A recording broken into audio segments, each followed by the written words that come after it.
दोस्तों शुगर एक ऐसी बीमारी है जिस ਦੀ ਵਜ੍ਹਾ ਤੋਂ ਇਨਸਾਨ ਦੇ ਅੰਦਰ ਬਹੁਤ ਜ਼ਿਆਦਾ ਕਮਜ਼ੋਰੀ ਹੋ ਜਾਂਦੀ ਹੈ। ਖਾਸ ਤੌਰ ਤੇ ਮਰਦਾਨਾ ਜਿਨਸੀ ਕਮਜ਼ੋਰੀ ਦਾ ਮਸਲਾ ਬਹੁਤ ਜ਼ਿਆਦਾ ਹੋ ਜਾਂਦਾ ਹੈ ਜਿਸ ਦੀ ਵਜ੍ਹਾ ਤੋਂ ਇਨਸਾਨ ਜਿਹੜਾ ਹੈ ਉਸ ਦੇ ਅਜ਼ੂਏ ਖਾਸ ਦੇ ਅੰਦਰ ਠੀਕ ਤਰ੍ਹਾਂ ਇਰੈਕਸ਼ਨ ਨਹੀਂ ਹੋ ਪਾਉਂਦਾ, ਜਿਸ ਦੀ ਵਜ੍ਹਾ ਤੋਂ ਉਹ ਵਜ਼ੀਫਾ ਜ਼ੋਜੀਅਤ ਨੂੰ ਠੀਕ ਤਰ੍ਹਾਂ ਅਦਾ ਨਹੀਂ ਕਰ ਸਕਦਾ ਔਰ ਇਸ ਦੇ ਨਾਲ ਨਾਲ ਉਹਨਾਂ ਦੀ ਮਰਦਾਨਾ ਜਿਨਸੀ ਖਵਾਹਿਸ਼ਾਤ ਨੇ ਜਿਹੜੀਆਂ ਉਹ ਬਹੁਤ ਜ਼ਿਆਦਾ ਕਮ ਹੋ ਜਾਂਦੀਆਂ ਨੇ। ਟਾਈਮਿੰਗ ਦਾ ਇਸ਼ੂ ਹੋ ਜਾਂਦਾ ਹੈ ਜਿਸ ਦੀ ਵਜ੍ਹਾ ਤੋਂ बहुत ज़्यादा शर्मिंदगी होती है। दोस्तों अगर ਤੁਹਾਨੂੰ शुगर की वजह तो बहुत ज़्यादा कमज़ोरी हो चुकी है, खा एक कमज़ोरी ਤੁਹਾਨੂੰ जिस्मानी है, असाबी है, दिमागी है, या ਤੁਸੀਂ ਜਿਨਸੀ तौर पर बहुत ज़्यादा कमज़ोरी महसूस करते हो तो ਅੱਜ ਦੀ ਇਹ ਵੀਡੀਓ ਤੁਹਾਡੇ ਵਾਸਤੇ ਬਹੁਤ ਅਹਿਮ ਹੈ। ਅੱਜ ਦੀ ਇਸ ਵੀਡੀਓ 'ਚ ਮੈਂ ਤੁਹਾਨੂੰ ਹੋਮਿਓਪੈਥਿਕ ਦੀ ਐਸੀ ਮੈਡੀਸਨ ਔਰ ਉਹਨਾਂ ਦੇ ਇਸਤੇਮਾਲ ਦੇ ਤਰੀਕੇਕਾਰ ਦੇ ਬਾਰੇ ਦੱਸਾਂਗਾ ਜਿਹੜੀ ਕਿ ਸ਼ੂਗਰ ਦੀ ਵਜ੍ਹਾ ਤੋਂ ਹੋਣ ਵਾਸਤੇ ਕਮਜ਼ੋਰੀ ਵਾਸਤੇ बहुत ही इफेक्टिव मनिया जांदियां ने। दोस्तों होम्योपैथी के अंदर बहुत सारी मेडिसिन ने जिहड़ियां कि शुगर की कमज़ोरी के अंदर जिहड़ियां इस्तेमाल होंदियां ने, लेकिन अज की वीडियो के अंदर मैं सिर्फ तुहानूं उही मेडिसिन दसांगा और उन्हां दे इस्तेमाल के तरीकेकार के बारे दसांगा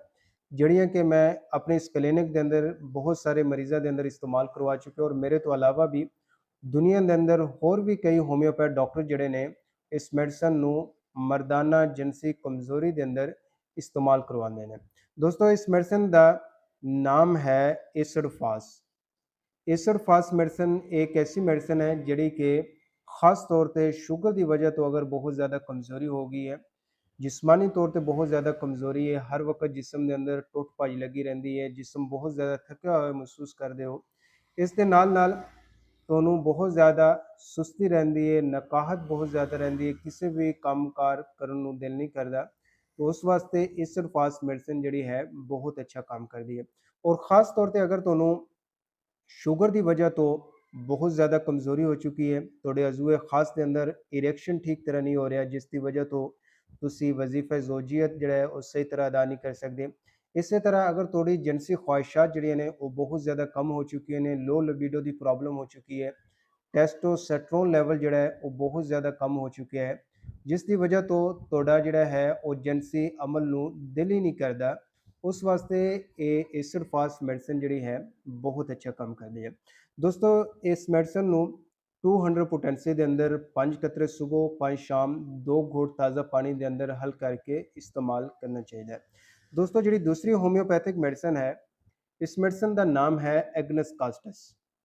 एग्नस कास्टस मेडिसिन एक ऐसी मेडिसिन है जिहड़ी कि होम्योपैथिक के अंदर मर्दाना जिनसी मसाइल वास्ते बहुत ज़्यादा इस्तेमाल होती है। खास तौर पर ऐसे मर्द हजरात जिन्होंने शुगर की वजह तो बहुत ज़्यादा कमज़ोरी हो चुकी है, उन्होंने अज़ूआ खास जिहड़ा है वो बहुत ज़्यादा छोटा होता जा रहा है और बहुत ज़्यादा एक किस्म का ढीला ढाला है, उसके अंदर कोई हरकत नहीं होती, एक किस्म का अज़ूए खास मुकम्मल तौर पर बेजान हो चुके हैं। इसी तरह ऐसे मर्द हजरात जिन्हों की जिनसी ख्वाहिशात जी ने बहुत ज़्यादा कम हो चुकी ने, जिस की वजह तो उन्होंने जिनसी अमल में दिल नहीं करता, या ऐसे मर्द हजरात जिहड़े कसरत मुबाशरत की वजह तो बहुत ज़्यादा जिनसी तौर पर कमज़ोर हो चुके हैं, या ऐसे मर्द हजरात जिन्होंने पास्ट हिस्टरी के अंदर अगर कुछ सुजाक होया है और उसकी वजह तो उन्होंने मर्दाना जिनसी कमज़ोरी का मसला हो चुका है, उस वास्ते ये मेडिसिन जिहड़ी है एग्नस कास्टस बहुत ही अच्छा काम करती है। दोस्तों इस मेडिसिन नूं मदर टिंचर फॉर्म के अंदर 10 कतरे सुबह 10 दोपहर 10 शाम दिन च 3 दफ़ा अद्धा गिलास ताज़ा पानी के अंदर हल करके इस्तेमाल करना चाहिए। दोस्तों इन मेडिसिन के इस्तेमाल के नाल नाल तुसी अपनी शुगर नूं कंट्रोल करने की पूरी कोशिश करो कि जिहड़ी शुगर है थोड़ी वो ज़्यादा ना रहे, और इस दे नाल नाल तुसी रोज़ाना जिहड़ा है ताज़ा पानी वो ज़्यादा इस्तेमाल करो,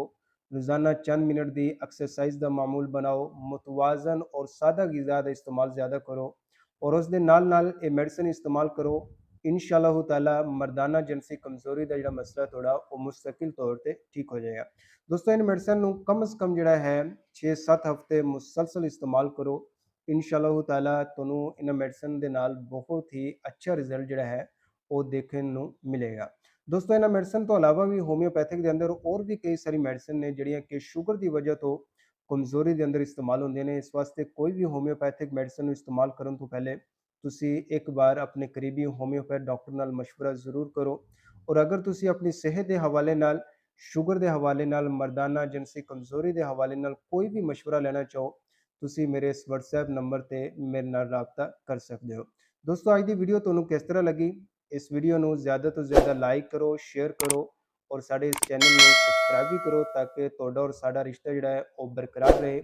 ਔਰ ਅਗਰ ਤੁਹਾਡਾ ਕੋਈ ਵੀ ਸਵਾਲ ਹੈ ਤੁਸੀਂ ਕਮੈਂਟ ਸੈਕਸ਼ਨ ਦੇ ਅੰਦਰ ਜ਼ਰੂਰ ਪੁੱਛੋ। ਇਨਸ਼ਾ ਅੱਲਾਹ ਤਾਲਾ ਮੈਂ ਉਸ ਦਾ ਜਵਾਬ ਦੇਣ ਦੀ ਪੂਰੀ ਕੋਸ਼ਿਸ਼ ਕਰੂੰਗਾ। ਆਪਣੀ ਸਿਹਤ ਦਾ ਬੜਾ ਸਾਰਾ ਖਿਆਲ ਰੱਖੋ, ਆਪਣੀ ਦੁਆਓं ਦੇ ਅੰਦਰ ਮੈਨੂੰ ਯਾਦ ਰੱਖਿਓ। Homeopath doctor Mohammad Siddique.